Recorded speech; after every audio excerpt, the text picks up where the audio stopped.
آج کی ویڈیو میں ہم پروناؤن کے تقریباً 12 اقسام پڑھیں گے اور اس کے علاوہ پروناؤن کے حوالے سے کئی ساری اہم چیزوں کو ڈسکس کریں گے۔ پروناؤن کے متعلق جتنے بھی کنفیوژنز ہیں وہ تمام کے تمام کلیئر کر دیں گے۔ اگر آپ نے ویڈیو پوری دیکھ لی تو یہ ویڈیو انشاءاللہ آپ کے لیے بہت ہی مفید ہونے والی ہے۔ ویڈیو کو آخر تک دیکھنا۔ تو چلیے ویڈیو کو شروع کرتے ہیں اور سب سے پہلے جانتے ہیں کہ پروناؤن ہے کیا۔ ایسے الفاظ جو ناؤن یا ناؤن فریز کے جگہ استعمال کیے جائے پروناؤن کہلاتے ہیں۔ اور آپ کو ساتھ ساتھ بتاتا چلوں کہ پروناؤن کے استعمال کے بعد ناؤن کے استعمال کی ضرورت نہیں پڑتی۔ مثال کے طور پر Ali is a good boy, he wakes up early in the morning. تو پہلے جملے کے اندر علی ہمارے پاس ایک ناؤن ہے اور دوسرے جملے کے اندر اسی ناؤن علی کے لیے ہم نے ہی کا لفظ استعمال کیا ہے، یعنی علی از اے گڈ بوائے، علی ایک اچھا لڑکا ہے۔ ہی wakes up early in the morning, وہ صبح سویرے اٹھتا ہے۔ تو یہاں پر ہی کا استعمال دراصل علی کے لیے ہی کیا گیا ہے۔ یہاں پر علی اور ہی سے ایک ہی شخص مراد ہے، تو لہٰذا ہی یہاں پر کہلائے پروناؤن، کیونکہ اس نے ناؤن کو ریپلیس کر دیا ہے۔ اب ہی کے استعمال کے بعد ہمیں ناؤن یعنی کہ علی کے استعمال کی دوبارہ ضرورت نہیں پڑتی۔ اب چلیے ایک اور مثال ملاحظہ کرتے ہیں۔ A tall boy was driving the car who was not aware of the traffic laws، یعنی کہ ٹریفک کے قوانین سے ناآشنا ایک لمبا لڑکا گاڑی چلا رہا تھا۔ تو اس جملے کے اندر اٹال بوائے ہمارے پاس ناؤن فریز ہے جس کو آگے چل کر ہو نے ریپلیس کیا ہے، تو ہو یہاں پر کہلائے پروناؤن۔ اگر اس جملے پر غور کیا جائے تو دراصل اٹال بوائے اور ہو ایک ہی شخص ہیں، جیسے کہ a tall boy was driving the car, ایک لمبا لڑکا گاڑی چلا رہا تھا۔ He was not aware of the traffic laws, جو ٹریفک کے قوانین سے ناآشنا تھا۔ کون تھا جو ٹریفک کے قوانین سے ناآشنا تھا؟ تو واضح ہے کہ وہ ٹال بوائے تھا جو کہ ٹریفک کے قوانین سے ناآشنا تھا۔ تو لہٰذا یہاں پر ہو کا استعمال اس ٹال بوائے کے لیے کیا گیا ہے اور ہو نے ٹال بوائے کو ریپلیس کر دیا ہے، تو ہو یہاں پر کہلائے پروناؤن۔ پروناؤن پر مزید بات کرنے سے پہلے چند پروناؤنز ملاحظہ کیجیے۔ He, she, it, they, us, ours, theirs, his, hers, myself, oneself, that, these, who, what, which, someone, neither, either, each, yesterday, home وغیرہ وغیرہ۔ تو یہ تمام کے تمام ہی پروناؤنز ہیں۔ ان تمام پروناؤنز کو اور ان جیسے اور کئی سارے پروناؤنز کو ہم پروناؤنز کے ٹائپس میں باری باری ڈسکس کریں گے۔ ابھی کے لیے ان میں سے کمپلیکس پروناؤن یعنی کہ یسٹرڈے پر بات کرتے ہیں کہ یہ پروناؤن کیوں ہے۔ دراصل ہر اس لفظ کو پروناؤن کہتے ہیں جو کسی ناؤن کو ریپلیس کر دے۔ تو یسٹرڈے ویسے تو ایڈورب ہوتا ہے پر یہ پروناؤن کے طور پر بھی استعمال ہوتا ہے۔ جب یسٹرڈے کو ہم جملے کے سبجیکٹ کے طور پر استعمال کریں یا جملے کے آبجیکٹ کے طور پر استعمال کریں تو پھر یسٹرڈے وہاں پر ایک پروناؤن ہوتا ہے۔ اور آپ کو ساتھ ساتھ بتاتا چلوں کہ سبجیکٹ ہمیشہ ہی یا تو ناؤن ہوتا ہے یا پروناؤن ہوتا ہے۔ مثال میں ایک جملہ لیتے ہیں، yesterday was a beautiful day, یعنی کل ایک خوبصورت دن تھا۔ تو یہاں پر یسٹرڈے جملے کا سبجیکٹ ہے۔ اب فرض کرے کہ آج منڈے ہے، یعنی کل کا جو دن گزرا تھا وہ سنڈے تھا۔ اگر آج میں کہوں کہ yesterday was a beautiful day تو یعنی کہ میں سنڈے کی بات کر رہا ہوں کہ سنڈے جو تھا وہ ایک خوبصورت دن تھا۔ تو یہاں پر یسٹرڈے کا استعمال میں نے کیا ہے سنڈے کو چھوڑ کر، یعنی کہ سنڈے ہمارے پاس ایک پراپر ناؤن ہے، اس ناؤن کو چھوڑ کر اس کے لیے میں نے یسٹرڈے کا استعمال کیا۔ تو لہٰذا یسٹرڈے نے یہاں پر ناؤن سنڈے کو ریپلیس کر دیا ہے اور اس کے جگہ خود استعمال ہوا ہے۔ تو اس لحاظ سے یسٹرڈے ہمارے پاس ایک پروناؤن کہلایا ہے۔ اسی طرح اگر آپ غور کریں تو ہر دن آپ پچھلے دن کے لیے یسٹرڈے کا لفظ استعمال کر سکتے ہیں، اور جو بھی پچھلا گزرا ہوا دن ہوگا اس کا کوئی نہ کوئی نام تو ہوگا، اس ناؤن کے جگہ ہم یسٹرڈے کا استعمال کرتے ہیں، تو لہٰذا یسٹرڈے ہمارے پاس ایک پروناؤن ہوا۔ اور ساتھ ساتھ آپ کو بتاتا چلوں کہ یہ میری تحقیق نہیں ہے، میں خود سے یسٹرڈے کو پروناؤن نہیں کہہ رہا، بلکہ امریکہ کی ایک یونیورسٹی کے ایک پروفیسر ہیں جن کو ٹاسک دیا تھا پروناؤن پر، تو ان کے ریسرچ کے مطابق انہوں نے ثابت کیا ہے کہ یسٹرڈے بھی ہمارے پاس ایک پروناؤن ہے۔ چونکہ یہ ایک نئی ریسرچ ہے تو زیادہ لوگ اس سے ناآشنا ہیں، مگر خیر آپ اسے گوگل کر سکتے ہیں، آپ کو یہ ریسرچ مل جائے گی۔ اب بات کرتے ہیں پروناؤن کی اہمیت پر کہ پروناؤن اہم کیوں ہے۔ پروناؤن کا استعمال دراصل ناؤن کے دہراوے کو ختم کرنے کے لیے کیا جاتا ہے۔ اگر پروناؤن نہ ہوتا تو ہمیں بول چال یا لکھنے میں ناؤن کا استعمال بار بار کرنا پڑتا، جس کے نتیجے میں نہ صرف گفتگو کا لطف ختم ہوتا بلکہ ایک لمبا وقت اور زیادہ صفحے بھی درکار ہوتے۔ چلو میں آپ کو یہ بات مثال سے سمجھاتا ہوں۔ فرض کرے ایک شخص کا نام علی مرتضی رضوی حسین قادری ہو اور پروناؤن نہ ہو، اور آپ کو اس شخص کے بارے میں لکھنا یا بولنا ہو تو آپ تصور کر سکتے ہیں کہ آپ کو کتنی مشکل کا سامنا کرنا پڑتا. مثلا Ali Murtaza Rizvi Hussain Qadri is a teacher. Ali Murtaza Rizvi Hussain Qadri teaches English. Ali Murtaza Rizvi Hussain Qadri is a dutiful person. توفیق, متی, نجیب, فہیم, عطا اللہ and باسط علی appreciate علی مرتضی رضوی حسین قادری. اور اسی طرح جب تک آپ کی بات جاری رہتی آپ ان ناموں کے دہراوے سے صفحے بھرتے رہتے. پر اب جب کہ خوش قسمتی سے پروناؤنز ہے تو ہم اس بات کو کچھ یوں لکھ اور بول سکتے ہیں. علی Murtaza Rizvi Hussain Qadri is a teacher. He teaches English. He is a dutiful person. Each of us appreciates him. یا each of us کے علاوہ آپ we کا استعمال بھی کر سکتے. میں آپ کو ایک بات بتاتا چلوں کہ دراصل کسی بھی پارٹ آف اسپیچ کی پہچان اس کے کام سے ہوتی ہے, اس کے ورڈ سے نہیں. یعنی کہ اگر ایک لفظ پروناؤن ہے تو ضروری نہیں کہ وہ ہمیشہ ہی پروناؤن رہے گا. وہ جملے میں ناؤن بھی بن سکتا ہے, وہ جملے میں ایڈجیکٹو بھی بن سکتا ہے, ایڈورب بھی بن سکتا ہے. تو پروناؤن کے ٹائپس پر بڑھنے سے پہلے پروناؤن کے متعلق ایک اہم چیز ہے جسے جان لیتے ہیں, وہ ہے پروناؤن انٹیسیڈنٹ ایگریمنٹ. ٹھیک ہے, تو پروناؤن انٹیسیڈنٹ ایگریمنٹ کو سمجھنے سے پہلے انٹیسیڈنٹ سمجھتے کہ بھئی یہ انٹیسیڈنٹ کیا ہے. ڈکشنری میں انٹیسیڈنٹ کے کئی معنی ہیں, مگر اگر گرامر کی بات کی جائے تو انٹیسیڈنٹ سے مراد وہ نام یا ایسے نام ہوتے ہیں جن کے لیے پروناؤن کا استعمال کیا گیا ہوتا ہے. مثلا Shing is a beautiful village. It is located on the bank of the Indus river. پہلا جملہ کہہ رہا ہے کہ شنگ ایک خوبصورت گاؤں ہے, اور دوسرا جملہ کہہ رہا ہے کہ یہ دریا سندھ کے کنارے واقع ہے.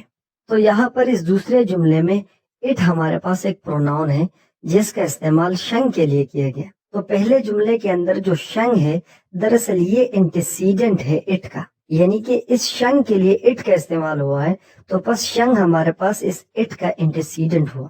اب چونکہ آپ انٹیسیڈنٹ جان چکے ہیں تو اب بات کرتے ہیں کہ پروناؤن انٹیسیڈنٹ ایگریمنٹ کیا ہے اور یہ ضروری کیوں ہے.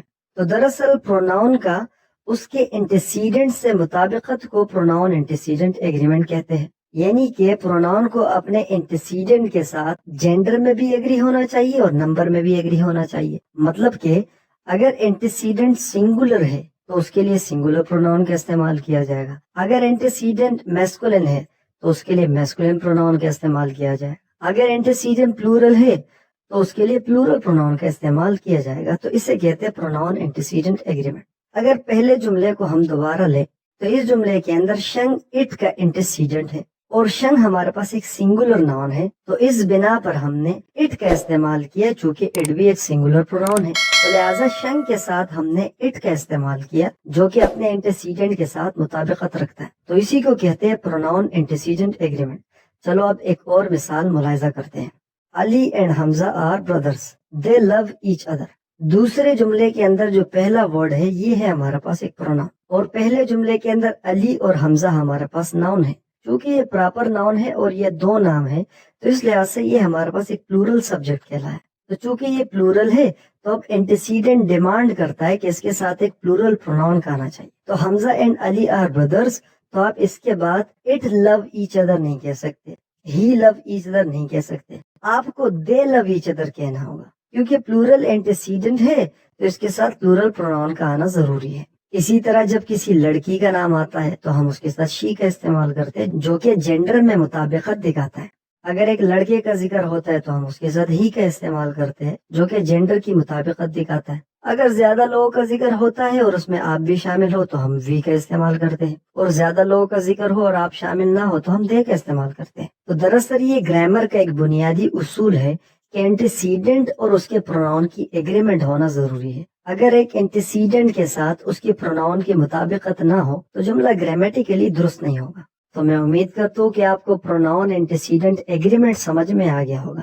پرسنل پروناؤن کے فرسٹ, سیکنڈ اور تھرڈ پرسن کے پروناؤنس ڈسکس کرنے سے پہلے آپ کو ان کا ایک چھوٹا سا اوور ویو دے دیتا ہوں. دراصل کنورسیشن میں ہمارے پاس 3 قسم کے حالات آتے ہیں. یا تو ہم بول رہے ہوتے ہیں, یا ہم سے بولا جا رہا ہوتا ہے, یا ہمارے بارے میں بولا جا رہا ہوتا ہے. انہی 3 حالات کو مد نظر رکھتے ہوئے گرامیرینز نے فرسٹ پرسن, سیکنڈ پرسن اور تھرڈ پرسن کے پروناؤنس بنائے ہیں. تو سب سے پہلے بات کرتے ہیں فرسٹ پرسن پروناؤنس کی. دراصل وہ پروناؤن جنہیں متکلم یعنی کہ وہ شخص جو بات کر رہا ہوتا ہے اپنے لیے استعمال کرے ہمارے پاس فرسٹ پرسن کے پروناؤنس کہلاتے ہیں. اور اگر سبجیکٹیو کیس کی بات کی جائے تو فرسٹ پرسن کے پروناؤنس ہمارے پاس صرف اور صرف دو ہیں، یعنی کہ ایک ہے آئی اور دوسرا ہے وی. کیونکہ ہمیشہ ہی متکلم یعنی کہ بات کرنے والا شخص یا تو آئی کا استعمال کرتا ہے اور یا وی کا استعمال کرتا ہے. اگر فرسٹ پرسن پروناؤنس میں سنگولر اور پلورل کی بات کی جائے تو وی ہمارے پاس ایک پلورل پروناؤن ہے اور آئی ہمارے پاس ایک سنگولر پروناؤن ہے. کیونکہ آئی کا استعمال ایک شخص کے لیے کیا جاتا ہے اور وی کا استعمال ایک سے زیادہ لوگوں کے لیے کیا جاتا ہے. اگر آپ نے یہاں پر ایک اور بات ذہن نشین رکھنی ہے، اگرچہ آئی ہمارے پاس ایک سنگولر پروناؤن ہے مگر پریزنٹ ٹینس کے اندر اس کو ہم پلورل ٹریٹ کرتے ہیں کیونکہ اس کے ساتھ ہم پلورل ورب کا استعمال کرتے ہیں.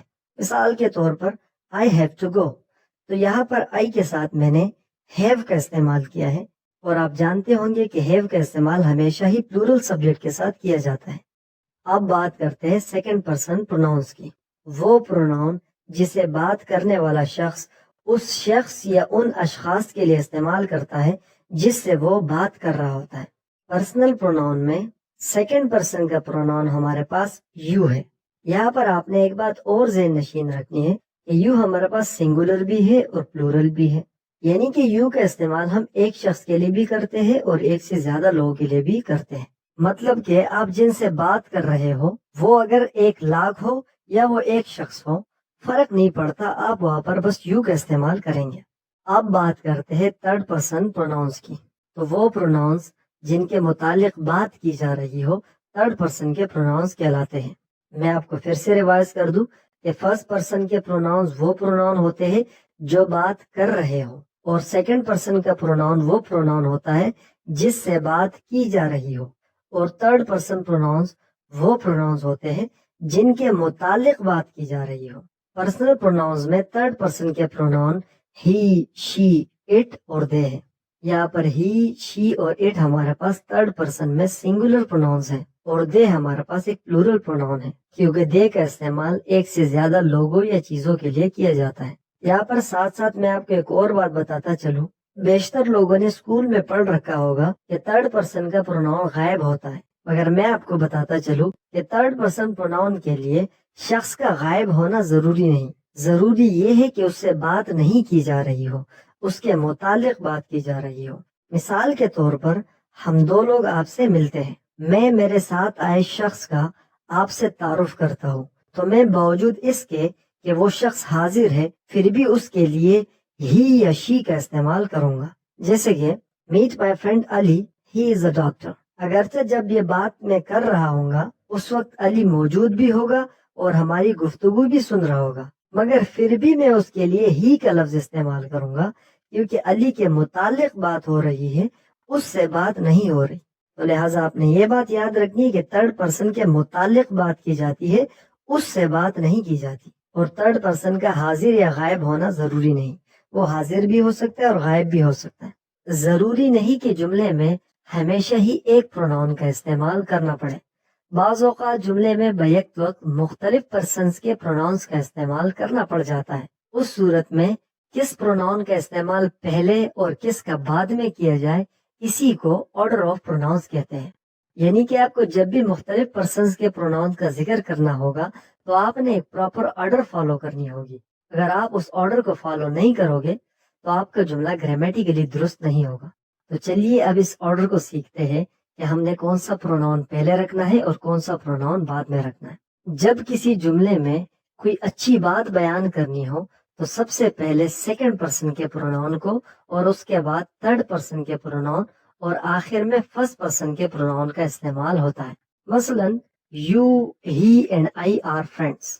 اس جملے کے اندر ہم نے سب سے پہلے سیکنڈ پرسن یعنی کہ یو کا استعمال کیا ہے، اس کے بعد ہم نے تھرڈ پرسن یعنی کہ ہی کا استعمال کیا ہے، اور اس کے بعد ہم نے فرسٹ پرسن یعنی کہ آئی کا استعمال کیا ہے.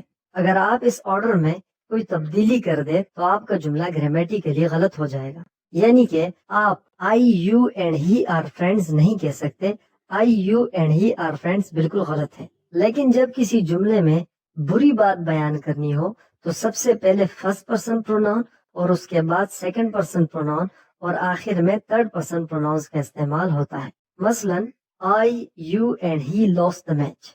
چونکہ اس جملے کے اندر میچ ہارنے کی بات کی گئی ہے تو ہم نے سب سے پہلے فرسٹ پرسن پروناؤن یعنی کہ آئی کا استعمال کیا ہے، اور اس کے بعد سیکنڈ پرسن کا یعنی کہ یو کا، اور اس کے بعد تھرڈ پرسن یعنی کہ ہی کا استعمال کیا ہے۔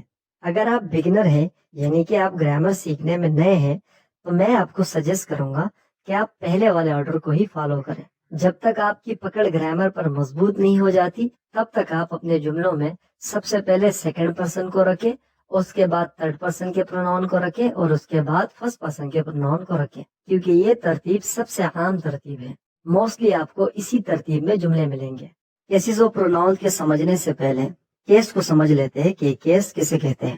اگر کیس کو ڈکشنری میں سرچ کیا جائے تو اس کے کئی سارے میننگز ہیں، مگر اگر انگلش گرامر کی بات کی جائے تو پروناؤن کے کیس سے مراد پروناؤن کا جملے میں باقی الفاظ سے تعلق ہوتا ہے، یعنی کہ پروناؤن کے کیس سے ہمیں پروناؤن کے پوزیشن کا پتہ چلتا ہے کہ جملے میں پروناؤن کہاں استعمال ہوا ہے اور اس کا کس لفظ سے کیا تعلق ہے۔ اب چونکہ آپ کیس سمجھ چکے ہیں تو چلو بات کرتے ہیں کیسز اور پروناؤنس کی۔ دراصل انگلش گرامر میں کیسز اور پروناؤنس ہمارے پاس کل 3 ہیں، یعنی کہ subjective case pronouns, objective case pronouns اور پوزیسو کیس پروناؤنس۔ تو سب سے پہلے بات کرتے ہیں سبجیکٹیو کیس پروناؤنس کی۔ سبجیکٹیو کیس پروناؤنس کو ہم نومینیٹو کیس پروناؤنس بھی کہتے ہیں۔ وہ پرسنل پروناؤنس جو جملے میں بطور سبجیکٹ استعمال ہو سبجیکٹیو کیس پروناؤنس کہلاتے ہیں۔ انگلش میں سبجیکٹیو کیس پروناؤنس کی تعداد کل 7 ہے، یعنی کہ آئی، وی، یو، ہی، شی، اٹ اور دے۔ یہ ایسے پروناؤن ہیں یہ جملے میں ہمیشہ ہی بطور سبجیکٹ استعمال ہوتے ہیں۔ یہاں پر آپ نے ایک بات یاد رکھنی ہے کہ سبجیکٹیو کیس پروناؤنس کبھی بھی جملے میں بطور آبجیکٹ استعمال نہیں ہو سکتے۔ اگر ان کو جملے میں بطور آبجیکٹ استعمال کیا جائے تو جملہ گرامیٹیکلی غلط ہوگا۔ چلو میں آپ کو یہ بات مثال سے سمجھاتا ہوں۔ مثال میں 2 جملے لیتے ہیں، پہلا I will talk to he اور دوسرا I will talk to him۔ تو میں آپ سے پوچھتا ہوں کہ آپ کے خیال میں کون سا جملہ درست ہے؟ تو یقیناً آپ کا جواب دوسرا ہوگا، کیونکہ پہلے جملے میں ہی کو بطور آبجیکٹ استعمال کیا گیا ہے اور ہی ہمارے پاس ایک سبجیکٹیو کیس پروناؤن ہے۔ تو مختصر یہ کہ سبجیکٹیو کیس کے پروناؤنس ہمیشہ ہی جملے میں بطور سبجیکٹ استعمال ہوں گے، آبجیکٹ نہیں۔ اب بات کرتے ہیں آبجیکٹیو کیس پروناؤنس کی۔ وہ پرسنل پروناؤنس جو جملے میں بطور آبجیکٹ استعمال کیا جائے آبجیکٹیو کیس کے پروناؤنس کہلاتے ہیں۔ پرسنل پروناؤن میں آبجیکٹیو کیس پروناؤنس کی تعداد کل 7 ہے، یعنی کہ می، اس، یو، ہم، ہر، اٹ اور دیم۔ آبجیکٹیو کیس کے پروناؤنس کو کبھی بھی جملے میں بطور سبجیکٹ استعمال نہیں کیا جاتا، ان کو ہمیشہ ہی جملے میں بطور آبجیکٹ استعمال کیا جاتا ہے۔ مثال میں پھر سے 2 جملے لیتے ہیں۔ پہلا جملہ ہے می ول گو ٹو بشام اور دوسرا جملہ ہے آئی ول گو ٹو بشام۔ تو یقیناً آپ سمجھ چکے ہوں گے کہ پہلا جملہ ہمارے پاس گرامیٹیکلی غلط ہے، کیونکہ یہاں پر می کو بطور سبجیکٹ استعمال کیا گیا ہے اور می ہمارے پاس ایک آبجیکٹیو کیس پروناؤن ہے۔ پر یہاں پر آپ نے ایک اور بات یاد رکھنی ہے، اور وہ یہ ہے کہ 2 پروناؤنس ایسے ہیں جو جملے میں بطور سبجیکٹ بھی استعمال ہوتے ہیں اور بطور آبجیکٹ بھی استعمال ہوتے ہیں۔ ایک ہے ہمارے پاس اٹ اور دوسرا ہے ہمارے پاس یو۔ تو چلو ان کو بھی مثال سے سمجھتے ہیں۔ مثال میں 2 جملے لیتے ہیں، you are my best friend, I will always remember you in my prayers. تو پہلے جملے کے اندر یو ہمارے پاس جملے کا سبجیکٹ ہے اور دوسرے جملے کے اندر یو ہمارے پاس جملے کا آبجیکٹ ہے۔ تو لہٰذا یو ایک ایسا پروناؤن ہے کہ اس کو ہم بطور سبجیکٹ بھی استعمال کر سکتے ہیں اور بطور آبجیکٹ بھی استعمال کر سکتے ہیں۔ اسی طرح اٹ کے ایگزامپل میں بھی 2 جملے لیتے ہیں، it is not working properly, I don't like it. تو پہلے جملے کے اندر اٹ کو ہم نے بطور سبجیکٹ استعمال کیا ہے اور دوسرے جملے کے اندر اٹ کو ہم نے بطور آبجیکٹ استعمال کیا ہے۔ تو لہٰذا اٹ اور یو 2 ایسے پرسنل پروناؤنز ہیں کہ ان کو جملے میں بطور سبجیکٹ بھی استعمال کیا جاتا ہے اور بطور آبجیکٹ بھی استعمال کیا جاتا ہے۔ اب بات کرتے ہیں اپنے تیسرے قسم یعنی کہ پوزیسو کیس پروناؤنس کی۔ پوزیسو کیس کے پروناؤنس تعداد میں کل 6 ہیں، یعنی کہ مائن، یورس، آورس، ہز، ہرس اور دیئرس۔ جملے میں پوزیسو کیس کا پروناؤن کسی ناؤن سے رشتہ، تعلق، قبضہ یا ملکیت وغیرہ دکھاتا ہے۔ مثال کے طور پر دس بک از مائن، یعنی کہ یہ کتاب میری ہے۔ دا فالٹ از یورس، غلطی تمہاری ہے۔ پہلے جملے میں مائن کتاب کو میری ملکیت ظاہر کرتا ہے اور دوسرے جملے میں یورس غلطی کا تعلق آپ سے بتاتا ہے۔ تو لہٰذا پوزیسو کیس کے پروناؤنس کا کام ہوتا ہے پوزیشن دکھانا، یعنی کہ تعلق، قبضہ، ملکیت وغیرہ دکھانا۔